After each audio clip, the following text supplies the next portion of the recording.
안녕하세요. 한국코어엔지니어링의 박윤동입니다. 요즘 핫 이슈인 중대재해처벌법 관련해 가지고 중대재해처벌법과 현장 감리 업무에 대해서 설명드리고자 합니다.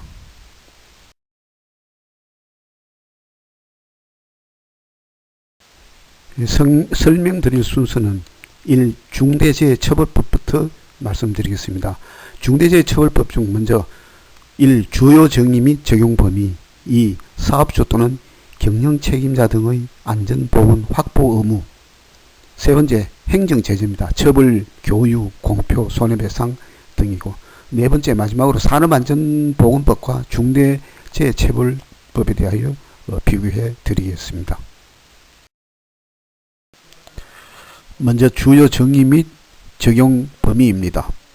중대재해란 중대재해처벌법 제2조 정의에 보면은 중대재해란 중대산업재해와 중대시민재해를 말합니다. 중대산업재해란 산업안전보건법 제2조 1호에 따른 중대산업재해 중에 노무를 제공하는 사람이 업무에 관계되는 건설물, 설비, 원재료, 가스, 전기, 분진 등에 의하여 이하거나 작업 또는 그 밖의 업무로 인하여 사망 또는 부상하거나 질병에 걸리는 것을 말합니다. 이 중대산업재해는 사망자가 1명 이상 발생하거나, 두 번째로 동일한 사고로 6개월 이상 치료가 필요한 부상자가 2명 발생하거나, 세 번째 동일한 유해 요인으로 급성 중독 등 대통령령으로 정하는 직업성 질병자가 1년 이내에 3명 이상 발생하게 되면 중대산업재해라고 일컫습니다. 중대재해처벌법은 최고 경영자를 강도 높게 처벌하는 법으로서 그 이유는 한 기업의 안전 수준이 그 기업의 최고 경영자의 안전 수준을 결코 뛰어넘지 못하기 때문입니다. 직접적인 책임은 현장을 관리 감독하는 중간 관리자에게 있지만 공사 기간을 단축하려는 경영진의 요구나 안전 예산을 삭감해버리는 기업의 결정은 현장에서의 중간 관리자의 안전 수준 의무를 힘들게 만들어버리죠. 안전보건관리 조직을 구축했다고 하더라도 이를 이행하기 위해서는 경영자가 확고한 안전의식을 가지고 안전인력을 배치하고 안전예산을 확보하여 안전을 위한 시설과 장비 등의 지원을 제공해야 된다고 봅니다. 법 제2조 2호에 말하는 직업성 질병이란 시행령 별표 1에서 규정하고 있는 인과관계의 명확성, 사업주의 예방 가능성, 피해의 심각성을 고려하여 규정하고 있는 내용들을 아래와 같습니다. 참고해 주시기 바랍니다.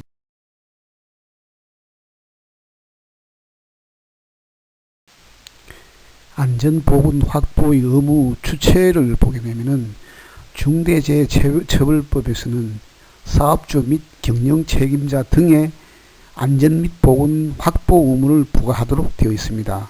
먼저 사업주는 자신의 사업을 영위하는 자 또는 타인의 노무를 제공받아 사업을 하는 자를 사업주라고 얘기를 하고, 책임 경영자 등이라 하면 사업을 대표하고 사업을 총괄하는 권한과 책임이 있는 사람 또는 이에 준하여 안전보건에 관한 업무를 담당하는 사람이며,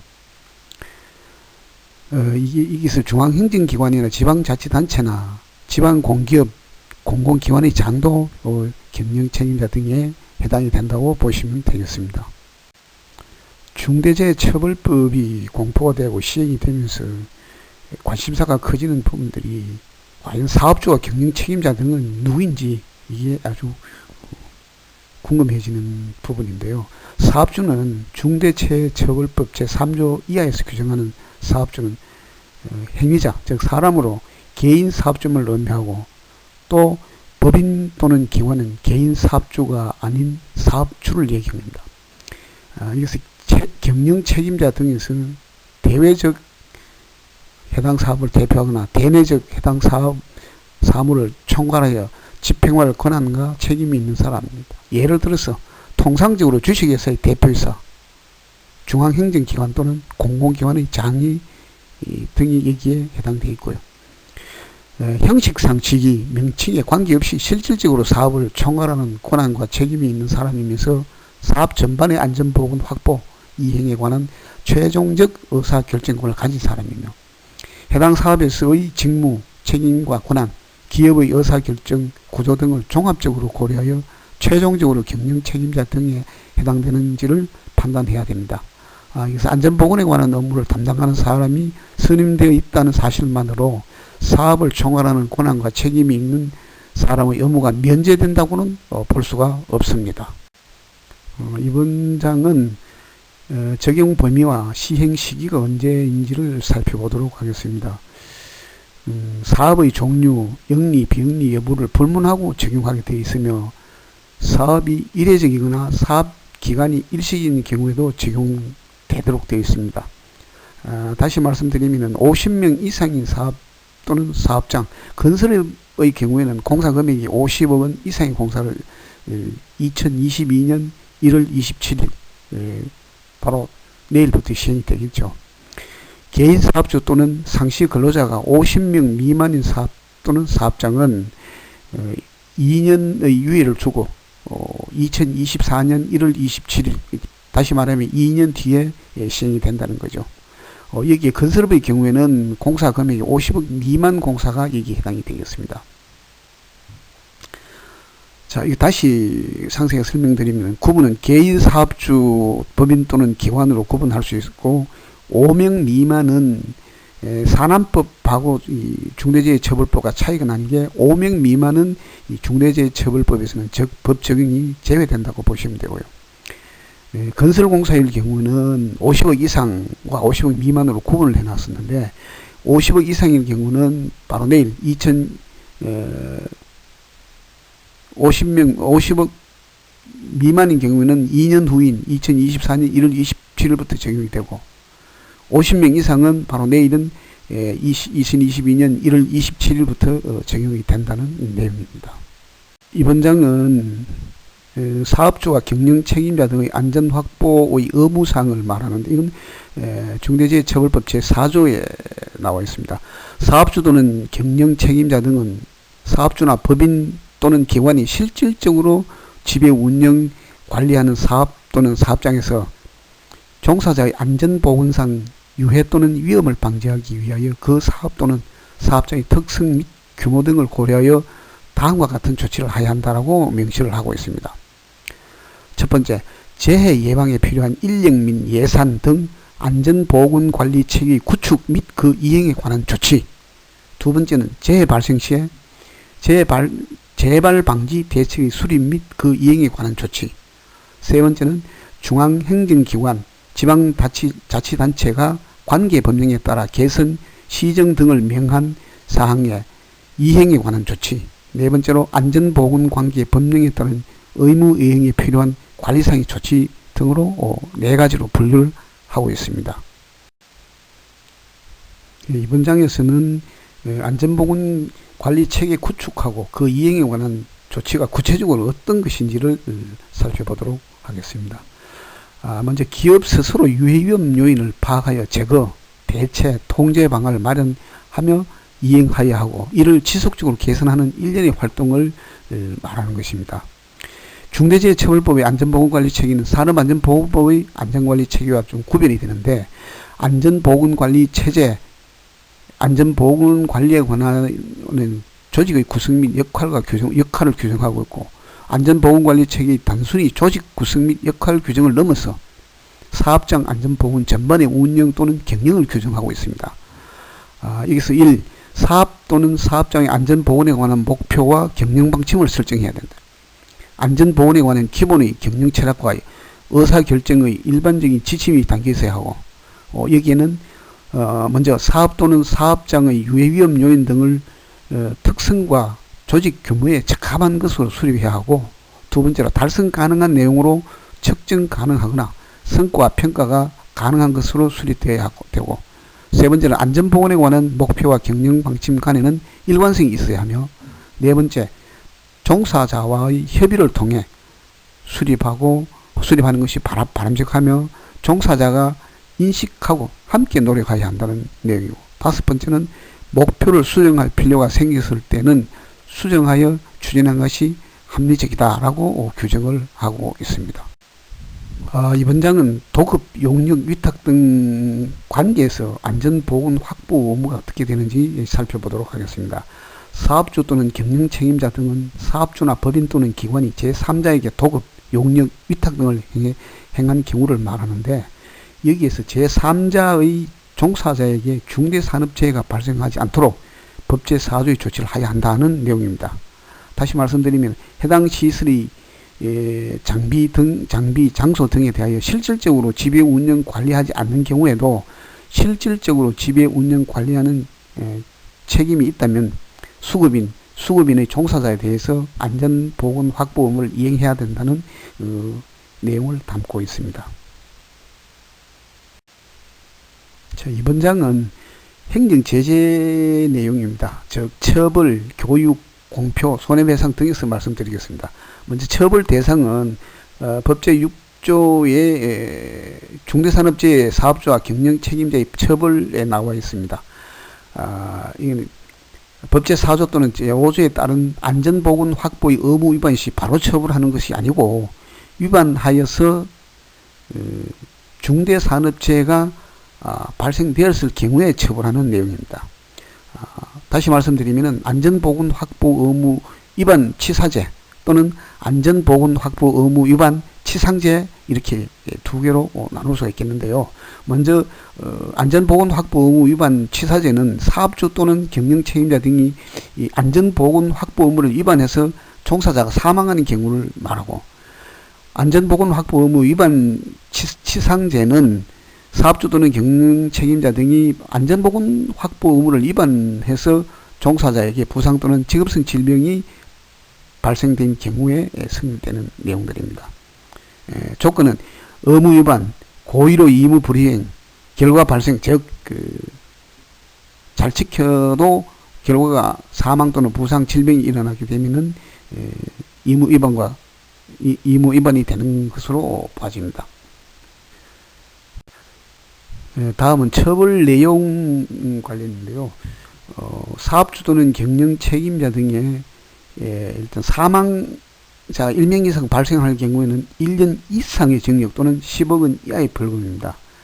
또 동일한 사고로 6개월 이상 치료가 필요한 부상자가 2명 이상 발생하는 경우와 동일한 유해 요인으로 급성 중독 등 대통령령으로 정하는 직업성 질병자가 1년에 3명 이상 발생하는 경우에는 7년 이하의 징역 또는 1억 원 이하의 벌금에 처하도록 되어 있습니다. 여기서 사업주 또는 경영 책임자 등은 사망자가 발생한 경우는 1년 이상 징역, 10억 원 이하 벌금, 부상 또는 질병이 발생한 경우는 7년 이하의 징역 또는 1억 원 이하의 벌금, 이렇게 아주 무거운 책임을 지도록 하고 있습니다. 이번 장은 처벌 내용 중에 법인이나 기관에 대한 처벌 내용입니다. 즉 사망자가 1명 이상 발생할 경우는 50억 원 이하의 벌금이고, 동일한 사고로 어떤 부상자가 2명 이상 발생하거나 직업성 질병자가 1년 이내 3명 이상 발생한 경우에는 10억 원 이하의 벌금입니다. 여기서 그 법인 또는 기관이라 하면은 그 행위자를 벌하는 외에 벌금형을 부과하는 것인데, 이 사망자의 경우는 50억 원 이하, 부상 또는 질병의 경우는 10억 원 이하의 벌금형을 처하도록 중과를 가하고 있는 그런 처벌법이라고 보시면 되겠습니다. 이번 장은 처벌 대상 및 내용에 대해서 말씀드리도록 하겠습니다. 사업주 또는 경영 책임자 등에는 사망자가 발생할 경우에는 1년 이상 징역 또는 10억 원 이하의 벌금이고, 부상 또는 질병이 발생한 경우에는 7년 이하의 징역 또는 1억 원 이하의 벌금이 주어지며, 법인 또는 기관에는 사망자가 발생하면은 50억 원 이하 벌금, 부상 또는 질병 발생한 경우에는 10억 원 이하의 벌금형이 주어집니다. 다음으로 손해배상은 사업주 또는 경영 책임자 등이 고의나 중대한 과실로 중대재해를 발생하게 된 경우에는 손해액의 5배를 넘지 않는 범위 내에서 배상 책임이 있다는 내용이고, 이 적용 범위는 상시근로자가 5명 이상 사업장의 사업주 또는 경영 책임자 등에 적용되며, 시행 시기는 상시근로자 50명 이상이나 건설공사 금액이 50억 원 이상일 경우에는 내일부인 2022년 1월 27일부로 시행이 되며 상시 근로자가 5명 이하나 건설공사의 경우에는 50억 원 미만인 경우에는 2년 뒤인 2024년 1월 27일에 전면 시행된다는 내용입니다. 이번 장은 중대산업재해처벌법하고 산업안전보건법하고를 잠깐 비교를 해보겠습니다. 우선 의무 주체는 산안법에서는 사업주, 즉 법인 사업주나 개인 사업주가 해당이 되지만 중대재해처벌법에서는 개인 사업주 경영책임자 등입니다. 법인은 양벌 규정으로 처벌을 받게 되어 있다는 내용이고요. 또 보호 대상은 산안법은 노무를 제공하는 자, 그 다음에 중대재해처벌법은 종사자로 규정이 되어 있고요. 적용 범위는 산안법은 전사업 또는 사업장 적용이고 중대재해처벌법은 5명 미만 사업 또는 사업장이 적용이 됩니다.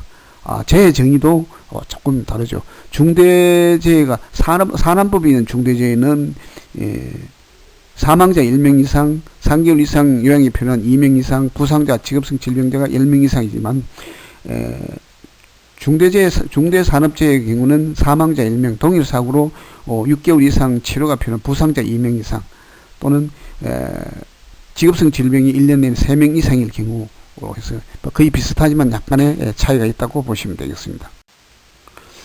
이어서 의무 내용을 보게 되면 산안법에는 사업주 등이 지켜야 하는 산업안전보건에 관한 구체적 기준과 의무 규정이 있으며 중대재해처벌법에는 사업 운영 주체가 지켜야 하는 안전보건 확보 등 관리상의 의무, 개인 사업주 또는 경영책임자 등이 해당이 되겠습니다. 기타 내용들은 자료를 참고해 주시기 바랍니다. 이번 장은 처벌 수준에 대해서 말씀드리겠습니다. 물론 앞에서도 여러 번 말씀을 드렸습니다만은 산업안전보건법의 사망일 경우에는 7년 이하의 징역 또는 1억 원 이하의 벌금이고 중대산업재해에서 사망일 경우에는 1년 이상 징역 또는 10억 원 이하의 벌금, 병과 가능하다는 얘기고요. 부상일 경우에는 부상이나 질병일 경우에는 산안법에서는 5년 이하 징역 또는 5천만 이하 벌금이지만 중대산업재해일 경우에는 부상 또는 질병일 때 7년 이하의 징역 또는 1억 원 이하의 벌금입니다. 이게 산안법에 의해서는 법인은 10억, 사망일 때 10억 이하 벌금, 부상 또는 질병일 때 5천만 이하 벌금이지만 중대산업재해일 경우에 법인은 사망일 경우에 50억 원 이하 벌금, 부상 또는 질병일 경우에 10억 원 이하 벌금으로 대폭 늘어났다고 보시면 되겠습니다. 이것으로 중대재해처벌법에 대해서는 간략하게 살펴봤습니다. 다음 장은 과연 우리가 중대재해 발생을 현장에서 근원적으로 예방할 수 있는 차원이 어떤 것들이 있는지 현장 감리 업무를 통해서 한번 살펴보도록 하겠습니다. 이번 장은 다음 기회에 하도록 하겠습니다. 순서는 안전관리 계획서 검토, 위험성 평가, MSDS, 중량물 작업 계획서, 안전보건 조정자 등으로 살펴보도록 하겠습니다.